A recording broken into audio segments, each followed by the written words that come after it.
بسم اللہ الرحمن الرحیم۔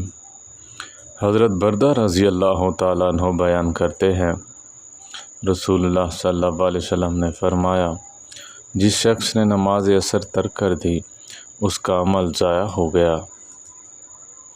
حضرت عائشہ صدیقہ رضی اللہ تعالیٰ عنہما بیان کرتی ہیں، صحابہ اکرام غروب شب اور رات کی تہائی کے اول مابین نماز عشاء پڑھا کرتے تھے۔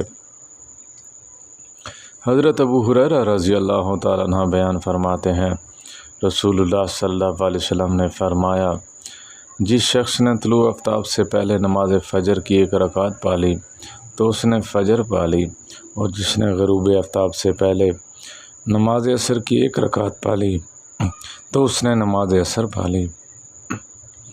حضرت انس رضی اللہ تعالیٰ عنہ بیان کرتے ہیں، رسول اللہ صلی اللہ علیہ وسلم نے فرمایا کہ جو شخص کوئی نماز پڑھنا بھول جائے یا تو اس وقت سو جائے تو اس کا کفارہ یہ ہے، جب یاد آئے تو اسے پڑھ لے۔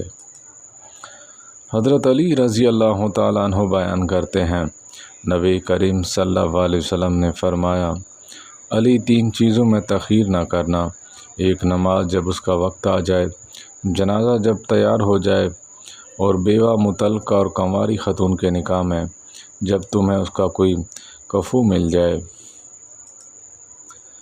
حضرت عائشہ صدیقہ رضی اللہ تعالیٰ عنہ بیان کرتی ہیں، رسول اللہ صلی اللہ علیہ وسلم نے اپنی پوری زندگی میں صرف 2 مرتبہ نماز کو آخری وقت میں پڑھا۔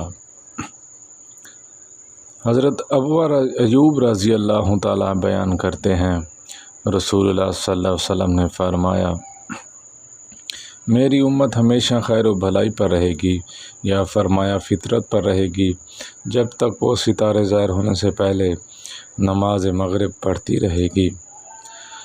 وآخر دعوانا الحمد للہ رب العالمین۔